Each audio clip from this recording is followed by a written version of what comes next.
How's it going, ladies and gentlemen? As you get ready to listen to this upcoming episode from the Playmakers Blog Podcast, I just want to let you know that you too can get into the podcast journey. It's very simple, it's very easy. All you got to do is jump on Anchor, the one-stop shop for recording, hosting, and distributing your podcast. It is 100% free and easy to use. And even with Anchor, you can get great sponsors who want to advertise your podcast. That means you can get paid for your podcast right away from Jump Street. So, in fact, reading this ad is what I'm doing right now.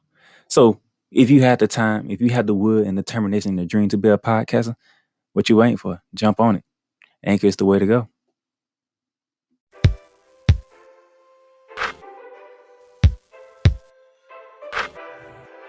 You ready?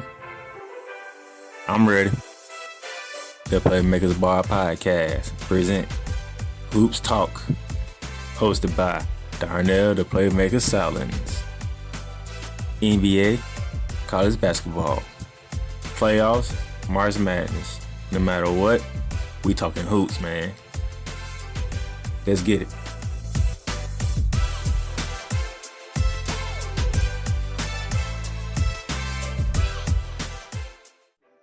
Ladies and gentlemen, I told you I'll be back on Thursday morning. Guess what today is? Today is Thursday, June 10th, 2021, and I'm bringing you a special Thursday's edition of Who's Talk. Now, this is going to replace Friday because I won't be able to do it Friday morning. So I have to do it today, on this day, which is good, by the way, because I have something to get into. I have two players I got to get off on. But before I even get off on them, we got to recap because I talked to y'all Monday. Today's Thursday. That means we had Monday's games, we had Tuesday's games, and we had last night's games to go over. So without further ado, y'all know how I roll here on Hoops Talk. You know your boy, the Playmaker down in the silence. Let's go ahead and get it started. Game 2. Eastern Conference Semifinals. The Milwaukee Bucks taking on the Brooklyn Nets. No James Harden in this game. And it really didn't even matter because at some point in time in the game, Milwaukee found themselves down 49 points. That's right. Milwaukee found themselves down 49 points to the Brooklyn Nets. Brooklyn Nets went on to beat them 125-86. Durant dropped 32 on these boys. Kyrie Irving added 22. Bryce Brown gave him 13. Joe Harris gave him 13. James Mike James off the bench gave him 10. And it was just ugly. Blake Griffin started it off being the old Blake Griffin, put back dunks and catching alleys left and right. Jeez Louise. But let's see. Milwaukee side of it. Drew Holiday, 13 points. Brook Lopez, 10 points. Chris Middleton, 17 points. Giannis Antetokounmpo, 18 points. PJ Tucker, he got to start 2 points. Pat Connaughton came off the bench, nothing. Brent Forbes came off the bench, 10. It was so bad, Giannis' brother played. That's how bad it was. It was so bad. The Milwaukee Bucks played everybody but one person. So did the Brooklyn Nets. That's how bad it was. Damn near everybody who suited up played in the game. That's how bad it was. The score shows how bad it was, yeah. But damn it, Giannis' brother played. Jeff Teague played. I mean, these names I ain't never heard of yet. These people I haven't seen. I've never heard of, I've never seen before. I mean, good gracious. What's going on here? But put a pin, because I'm going to come back to Giannis Antetokounmpo and Chris Middleton, especially Chris Middleton. But that's what took place in the first game on Monday night. Second game on Monday night was the beginning of the Western Conference Semis.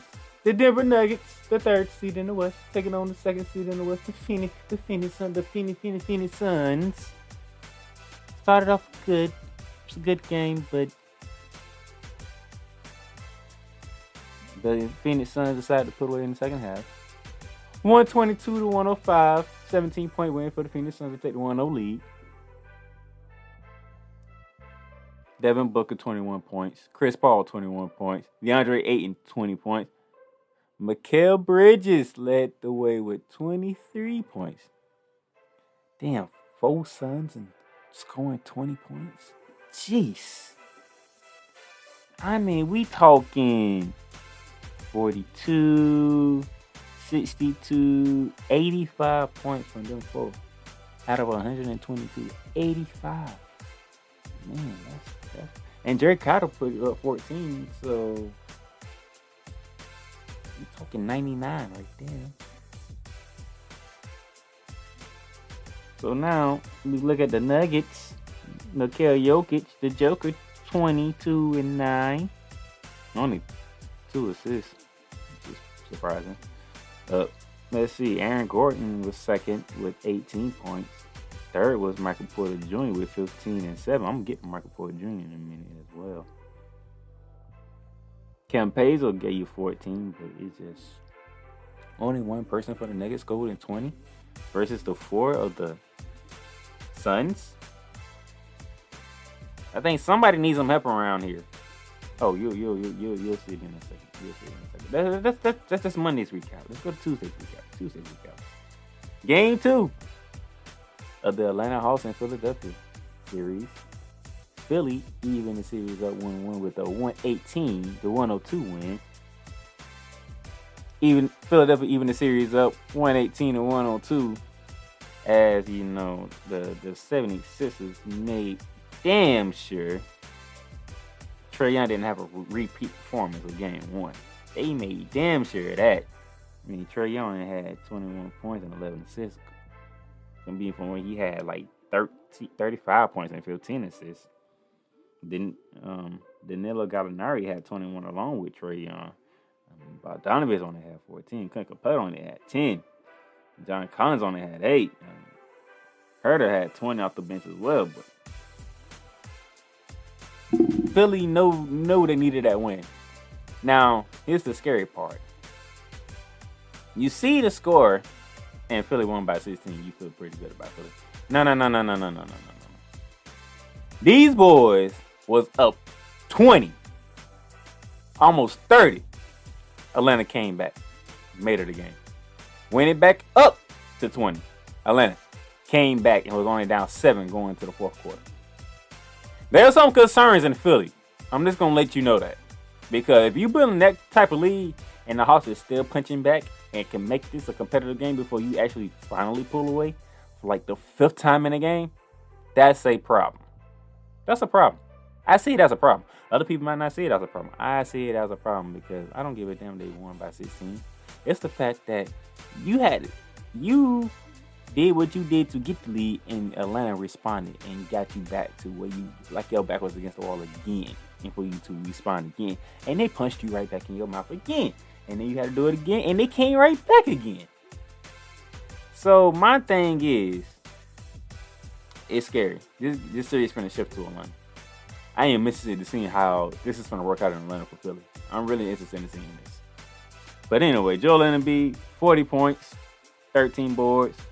Tobias Harris, 22 points. Steph Curry, 21 points. Shake Milton. Now, I will say this in the defense of the Philadelphia. Great job by Doc Rivers. Shake Milton did not play in game 1, but he played in game 2. 14 points off the bench in 14 minutes. Every minute he got every point. Great move by Doc Rivers. I will admit that. That's a good move. That might be that's a good takeaway for Philadelphia fans. That's a good takeaway. Shake Milton can come off the bench and be an instant offense. That's a good point. But you had Atlanta Hawks down by 20 at least 3 times, and they came back each and every time before you finally put away the win by 16. I'm just saying.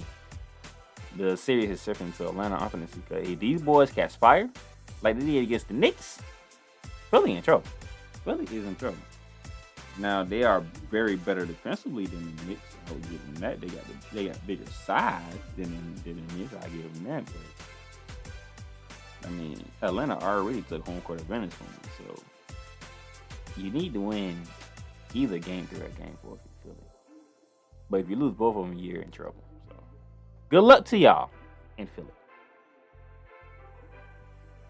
And then it was game 1 of the other Western Conference Semifinals. The Los Angeles Clippers coming off a 7-game series with the Dallas Mavericks and won, taking on the top team in the NBA, the Utah Jazz.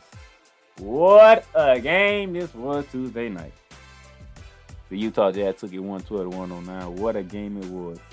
It took Donovan Mitchell to drop 45 points to get this team over. Mitchell with 45. And really, nobody really else. Jordan Clarkson came out. Your sixth man came off the bench, gave you 18, along with Bogdanovich, who gave you 18. You got 10 from Rudy Gobert, but I mean, it was on Donovan Mitchell's shoulders. It really was. I mean, for the Clippers, you had Kawhi 23, George 20, Zubac was coming off the bench, gave you 11. Luke Kennard, who's starting to get more minutes now, gave you 18. Batum didn't help you. Morris didn't help you. Jackson didn't help you. Rondo didn't help you. Donovan Mitchell scored more points than Paul George and Kawhi Leonard combined, 45-43. Some people look at that as that's a bad news on the Clippers, and I understand that, but at the same time, I mean, if your rest of your starters only giving you 24 points combined, and both y'all are in 20s on yourselves, that's a problem. I mean, the rest of the starters outside Kawhi Leonard and Paul George gave you 24 points. I mean, Bogdanovich and Gobert got 18 and 10. That's 28 by them two. And then 8 from Ingles, 8 from Warner. That's another 16. So you talking what? That's 16. And we talking what? 26, 36. We talking 44 points from the rest of the starters outside of Donovan Mitchell gave you 44. Donovan Mitchell gave you 45. So all that combined, that's 90-something points.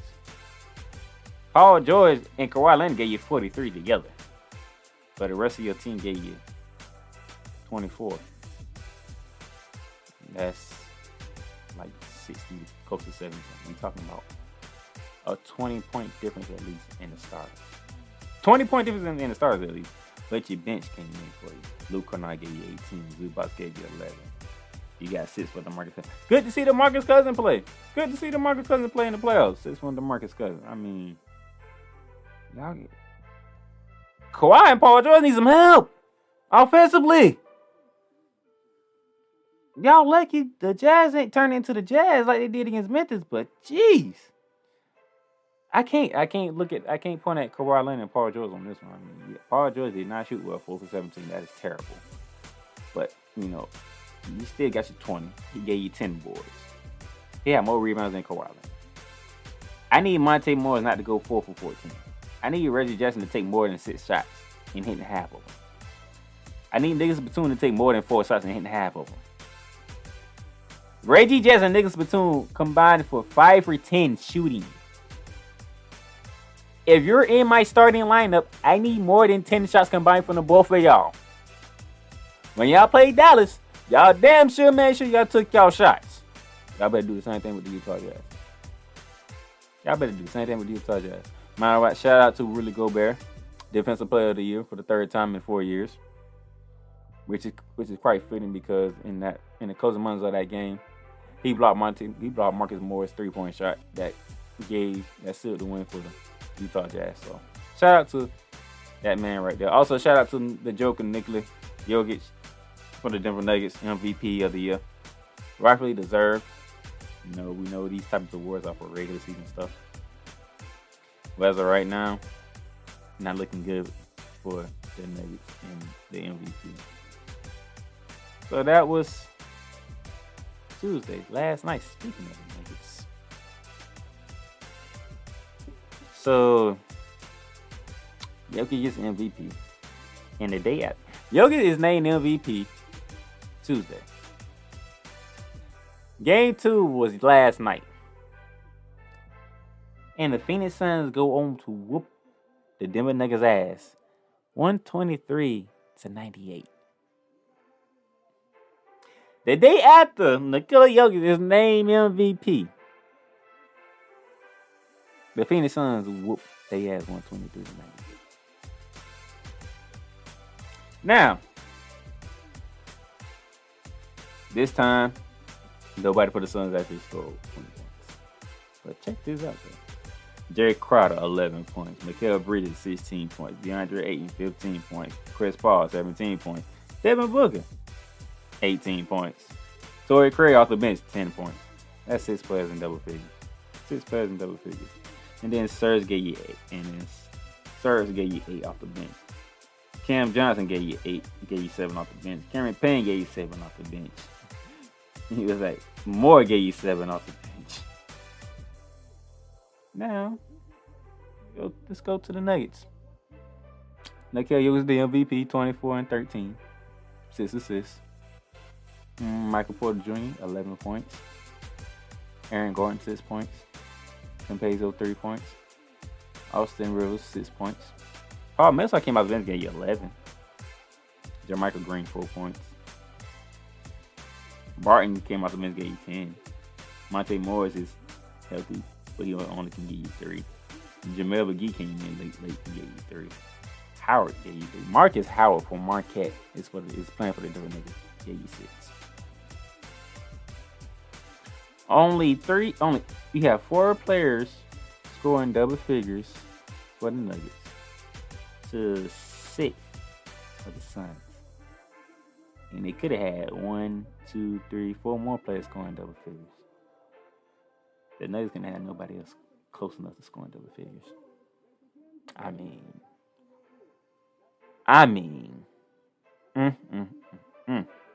So the Suns take a 2-0 lead. The Brooklyn Nets take a 2-0 lead. Philadelphia and Atlanta are tied at 1-1. That's where we stand at right now. Before I get to a preview on the weekend, tonight and the weekend, there's a couple of people that I'm looking at as I prepare for tonight, just like everybody else. Let's go back to the Milwaukee Bucks, Brooklyn Nets. Game 1, Giannis Antetokounmpo did his thing, 34 points, 11 boards. Game 2, not so much. You only gave me 8. You still gave me 11 boards, but you only gave me 18 points. That's a 16-point decrease from Game 1 to Game 2. Giannis, you're the man of the team. You're the 2-time league MVP. I can't have that from you. I need you to stay consistent.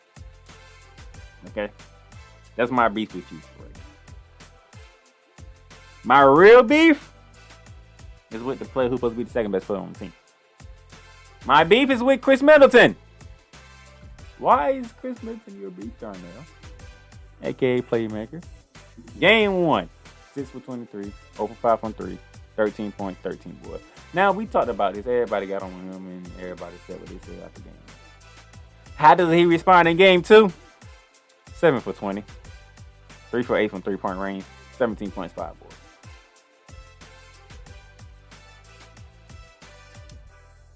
This man, Chris Middleton, in 2 games in Brooklyn, has combined for 13 for 43 shooting, 3 for 13 from 3-point range, for a total of 30 points and 18 rebounds in 2 games. Let me put it in a different way for you.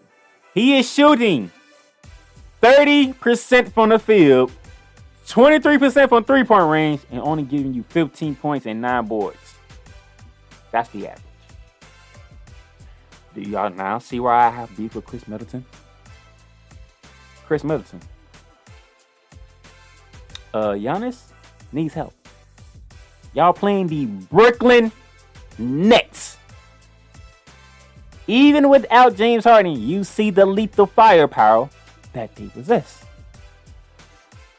How is the Milwaukee Bucks are going to be competitive in this series when you're shooting 30% from the field, 23% from 3-point range, and you only averaging 15 points and 9 rebounds?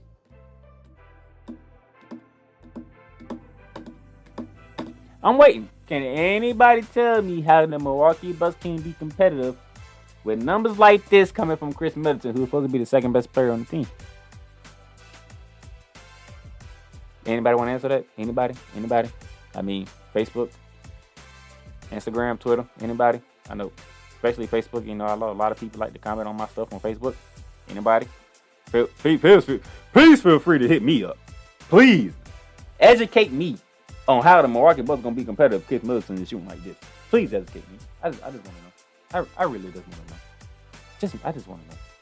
I just want to be informed of what's going on. I want to know. I really just want to know. That's it. Now, I said this when I previewed it. I'm gonna say this again. If Chris Middleton ain't giving you nothing, you're not going to win. I'm just throwing that out there. I'm letting you know.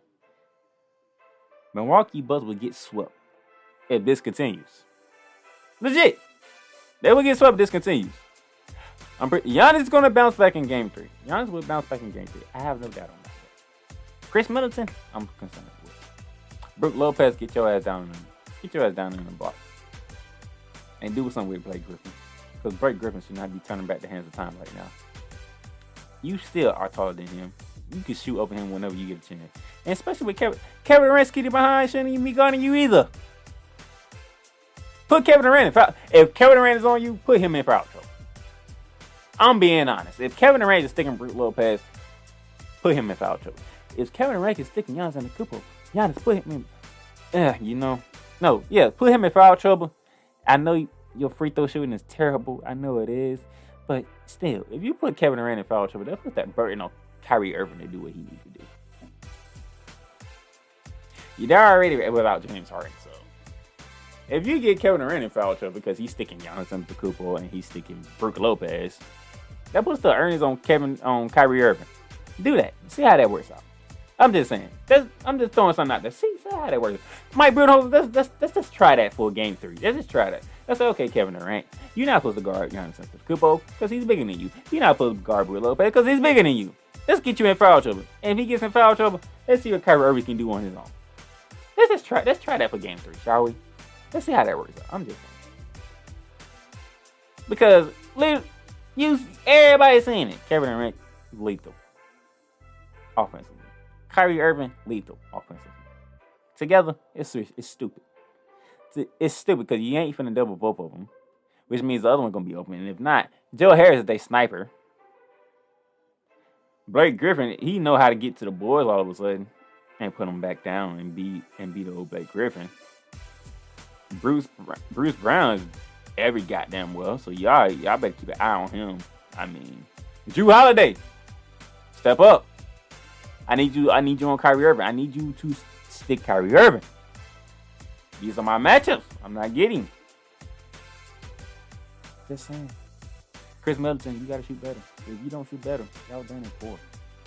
This series would not go back to Brooklyn if Chris Middleton don't start playing better. I'm just throwing that out there. It doesn't go back to Brooklyn if Chris Middleton don't show up. It just don't. All right, now I got Chris Middleton. Another second best player on the team I need to get into. Denver Nuggets, Phoenix Suns. Nikola Jokic, what you did in game 1? 22 points, 9 boards, 3 assists. Okay. You did. You took what the defense gave you. You took what Phoenix gave you. Game 2, 24 points, 13 boards, assists. Better. That's more like it. With you being the MVP now, we expect more from you. Better. So I have no problem with Nikola Jokic right now. But Michael Porter Jr. Michael Porter Jr. Basketball fans around the world, NBA fans around the world, are looking for you, sir. Game 1. You started off great. You scored 12 points in the first half, and then the second half you only scored 3. So you finished the game with 6 for 13 shooting, 3 for 8 from 3-point range, 15 points, and 7 boards.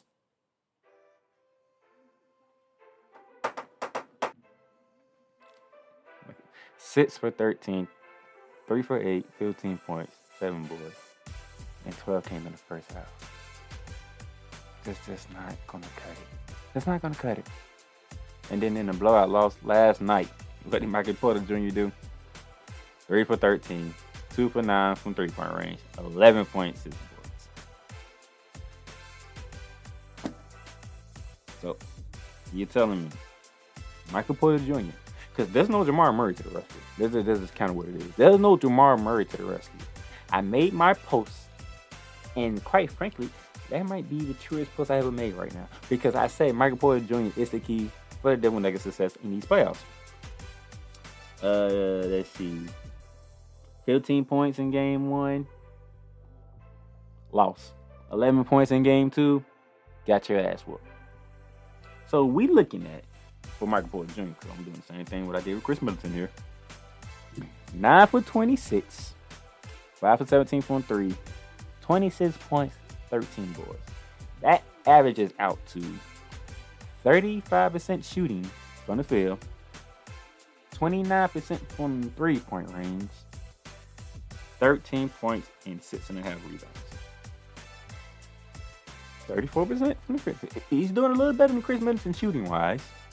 29% from 3-point range, doing better than Chris Middleton. But 13 points, 6.5 rebounds. Is that what you're giving me, Michael Porter Jr.? Is that what you really giving me? Like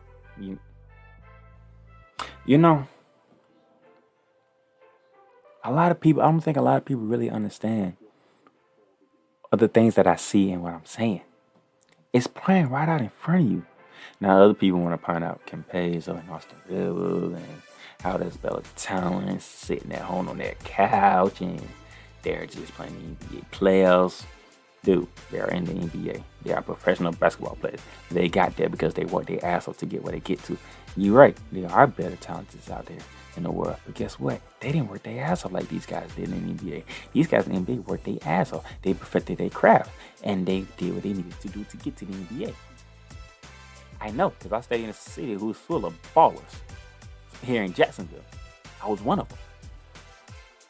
We had some ballers here. But guess what? We didn't do what we need to do to make it in the NBA. So, I don't care about Campazzo. I don't care about Austin Rivers. The second best player on this team currently is Michael Porter Jr. And I'm only getting 13 points and 6.5 rebounds a game for Michael Porter Jr. in this series. And as you can see, the Denver Nuggets are down 2-0. The Denver Nuggets are down 2-0. Jokic, the MVP, he doing his thing. He gave you 22 in game 1. He upped it to 24.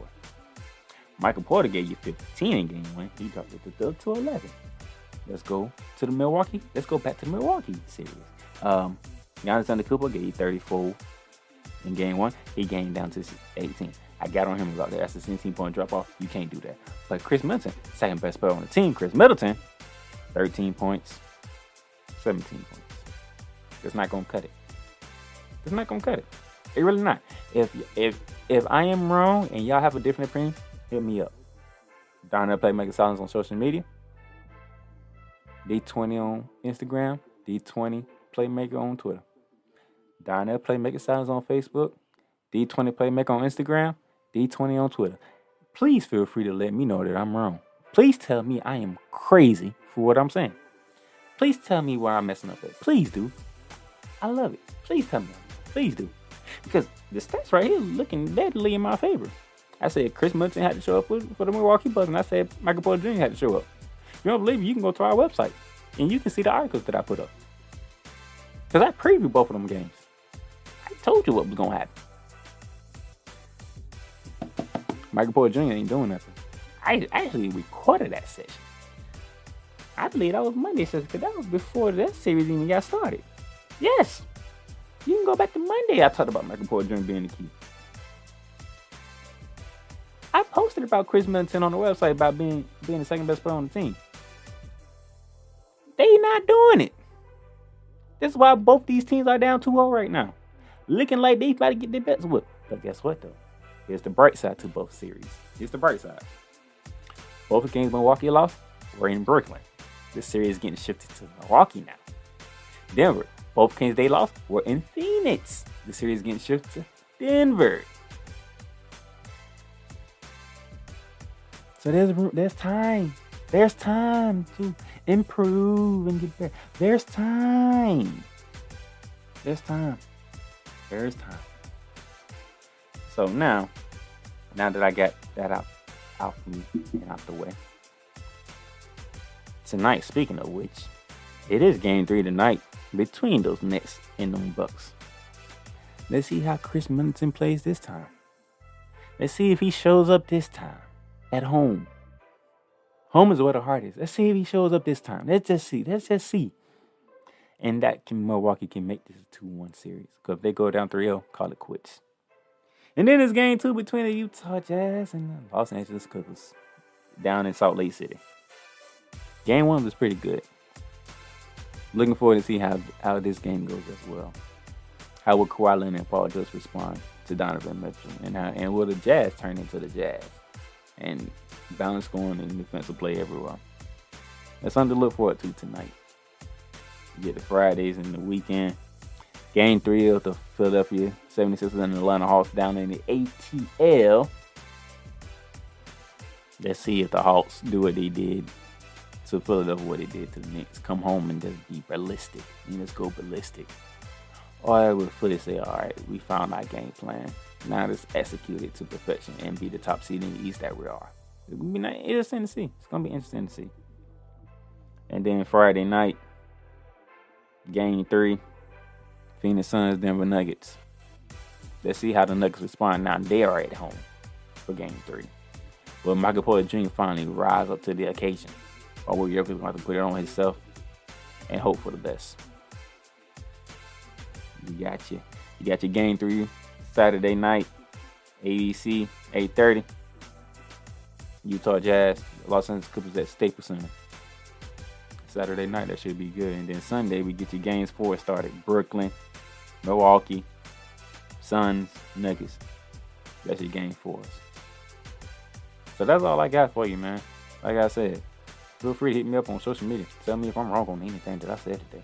Or anything I say in any recordings that I do. Feel free. Please feel free. Other than that, follow me on social media. Facebook, Twitter, Instagram. I already gave it to you. Follow the brand on Facebook, Instagram, and Twitter. You know, rate, review, stuff like that on Apple Podcasts, which y'all hear all the time. Until then, I'll see y'all next week, man, for more Hoops Talk. Down in Playmaker Southern, signing out from Jacksonville, Florida, on this Thursday morning. Deuces. Whew. I hope you guys enjoyed that episode as much as I enjoy bringing it to you. So if you want to stay updated and know when new episodes of Hoops Talks come out, subscribe and follow to the podcast. You can do this on Google Podcasts, Spotify, Speaker.com, or any of your favorite platforms, including iTunes/Apple Podcasts. And for those of you who are listening on iTunes and Apple Podcasts, go ahead and drop a rate and review of the podcast to let us know how we're doing and how we can improve. And for those of you who want to see any other podcasts that we got going on, go ahead and subscribe to our website, theplaymakersblog.com, and you can see all the podcasts that we do. Until next time for Hoops Talk, it's your boy, the Playmaker down there, Silent, signing off.